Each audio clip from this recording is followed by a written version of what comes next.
முன்னாள் அமைச்சரும் திமுக எம்எல்ஏவுமான அனிதா ராதாகிருஷ்ணன் கைது செய்யப்பட்டிருக்கிறார். தொடர்பான விரிவான விவரங்களோடு எமது தலைமை செய்தியாளர் எழிலரசன் இணைக்கிறார். வணக்கம் எழிலரசன். தாவேக ஆட்சி பொறுப்பேற்பதற்கு முன்னதாகவே விஜய் குறித்தும் தாவேகவினர் குறித்தும் திமுகவினர் கடுமையான வார்த்தைகளை சமூக வலைதளங்களிலும் சரி பொதுக்கூட்டங்களிலும் பயன்படுத்தி வந்ததை நாம் பார்க்க முடிந்தது. அதனைத் தொடர்ந்து தற்பொழுது தமிழகத்தில் தாவேக முதல் முறையாக தேர்தலில் வெற்றி பெற்று ஆட்சி அமைத்த பின்னரும் கூட குறிப்பாக அனிதா ராதாகிருஷ்ணன் உள்ளிட்டோர் தொடர்ந்து முதலமைச்சரை அவமரியாதையாக பேசியதாக புகார்கள் எழுந்து வந்த நிலையில் தற்பொழுது அவர் கைது செய்யப்பட்டிருக்கிறார். இது தொடர்பான விரிவான விவரங்களை பதிவு செய்யலாம். அதாவது நடந்து முடிந்த சட்டமன்ற தேர்தலில் சந்தித்த முதல் தேர்தலிலேயே தமிழக வெற்றி கழகம் ஆட்சியை கைப்பற்றி இருக்கிறது. அந்த தேர்தல் முடிவுக்கு பிறகு ஆட்சி அமைப்பதற்காக பல்வேறு வியூகங்களை முன்னெடுத்து திமுக கூட்டணியில் இருந்த கட்சிகளான விடுதலை சிறுத்தைகள், இந்திய கம்யூனிஸ்ட் போன்ற கட்சிகளை தங்கள் அணியில் சேர்த்து கொண்டு தமிழக வெற்றி கழகம் தனக்கான அந்த பெரும்பான்மை என்று சொல்லக்கூடிய 118 சட்டமன்ற உறுப்பினர்களின் எண்ணிக்கையை அதை காண்பித்து அதனுடைய அடிப்படையில ஆட்சியை அமைத்திருக்கிறது.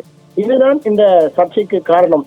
எந்த இடத்தில் திமுகவுக்கும் தமிழக வெற்றி கழகத்துக்கும் ஒரு நேரடியான மோதல் ஏற்படுகிறது என்றால், தேர்தலுக்கு பிறகாக அவர்கள் ஆட்சி அமைப்பதற்கு தமிழக வெற்றி கழகம் தனது கையில் எடுத்த அந்த வியூகங்கள் தான் திமுகவுக்கும் தமிழக வெற்றி கழகத்துக்கும் மிகப்பெரிய ஒரு மோதலை ஏற்படுத்தியது. அன்றிலிருந்துதான், அந்த புள்ளியில் இருந்துதான் திமுக மற்றும் திமுகவை சேர்ந்த முன்னாள் அமைச்சர்கள் மற்றும் சட்டமன்ற உறுப்பினர்கள் மற்றும் திமுகவை சேர்ந்த முக்கிய தலைவர்கள் தொடர்ந்து தமிழக வெற்றி கழகத்தையும் தமிழக வெற்றி கழகத்தினுடைய தலைவர் விஜய் அவர்களையும் மற்றும் தமிழக வெற்றி கழகத்தை சேர்ந்த அமைச்சர்களையும் மிக மோசமாக மிக கடினமான வார்த்தைகளை பயன்படுத்தி விமர்சிக்க தொடங்கினார்கள். அதனுடைய ஒரு பகுதியாகத்தான் திருச்செந்தூர் சட்டமன்ற தொகுதி உறுப்பினராக இருக்கிற அனிதா ராதாகிருஷ்ணன் அவர் திமுகவில் மிக முக்கியமான அமைச்சராக இருந்தவர். தென் மாவட்டத்துல மிக பிரபலமான ஒரு அமைச்சர், மிக முக்கியமான முன்னணி தலைவர்களில் ஒருவராக கருதப்படக்கூடியவர். அவர் 7 முறை தனது அந்த தொகுதியில சட்டமன்ற உறுப்பினராக அவர் வெற்றி பெற்றிருக்கிறார். இந்த நிலைமையில மிக முக்கியத்துவம் வாய்ந்தவராக கருதப்படுகிற அனிதா ராதாகிருஷ்ணன் அவர்கள் மிக கடுமையாக தமிழக வெற்றி கழகத்தையும் அந்த கட்சியினுடைய தலைவராக இருக்கிற விஜய் அவர்கள் தமிழக வெற்றி கழகத்தினுடைய தலைவராக இருந்து அதை விமர்சித்திருந்தால் அது ஓரளவிற்கு அது ஒரு அரசியல் காரணம் என்று ஏற்றுக்கொள்ளப்பட்டிருக்கும். ஆனால் இப்பொழுது விஜய் அவர்கள் தமிழ்நாட்டினுடைய முதலமைச்சராக இருக்கிறார். அவர் தமிழ்நாட்டில் மிக முக்கியத்துவமான ஒரு பதவியில் அவர் இருந்து கொண்டிருக்கிற நிலைமையில் அவரை விமர்சனம் செய்வது, அவரை ஒருமையில் பேசுவது, அவரை பேசத்தகாத வார்த்தைகளை பயன்படுத்தி ஒரு சட்டமன்ற உறுப்பினர் விமர்சித்தது மிகப்பெரிய ஒரு அதிர்வலைகளையும் தமிழ்நாட்டு அரசியல்ல ஏற்படுத்தியது. ஒரு முதலமைச்சராக இருப்பவரை ஒரு சட்டமன்ற உறுப்பினர் இப்படித்தான் பேசுவாரா, இப்படி ஒருமையில் இவர் விழிப்பாரா என்ற கேள்விகள் எல்லாம் எழுந்தது. இது விவாத பொருளாக மாறியது. மற்ற திமுகவை சேர்ந்த பல முன்னணி தலைவர்கள் எல்லாம் கூட இருக்கிற நிலைமையில் அனிதா ராதாகிருஷ்ணன் அவர்களுடைய அந்த விமர்சனம் என்பது மிக முக்கியமான ஒரு பேசு பொருளாக மாறியது. பலரையும் முகம் சுளிக்க வைக்கும் வகையில அது இருந்தது.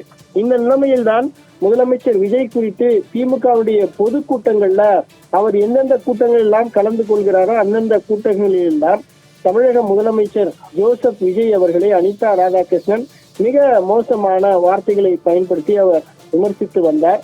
இந்த நிலைமையில்தான் அவருக்கு எதிராக தமிழக வெற்றி கழகத்தை சேர்ந்த நிர்வாகிகள் காவல் நிலையத்துல புகார் கொடுத்தாங்க.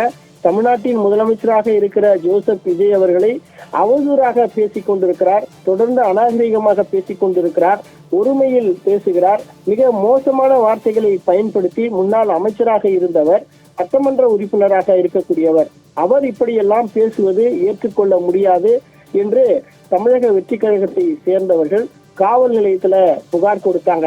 ஏற்கனவே முன்னாள் அமைச்சர் ஏவா வேலு மற்றும் முன்னாள் போக்குவரத்து துறை அமைச்சரான சிவசங்கர் உள்ளிட்டோர் மீதெல்லாம் லஞ்ச ஒழிப்புத்துறை ஏற்கனவே விசாரணை வளையத்திற்கு அவர்களை கொண்டு வந்து அவர்கள் மீதும் வழக்கு பதிவு செய்து விசாரணை என்பது ஒரு பக்கம் நடந்து கொண்டிருக்கிற நிலைமையில இந்த நிலைமையில அனிதா ராதாகிருஷ்ணனுடைய அந்த அவதூறு பேச்சை கண்டித்து தமிழக வெற்றி கழக நிர்வாகிகள் கொடுத்த அந்த புகாரின் அடிப்படையில அனிதா ராதாகிருஷ்ணன் மீது காவல்துறையினர் வழக்கு பதிவு செய்திருந்தார்கள்.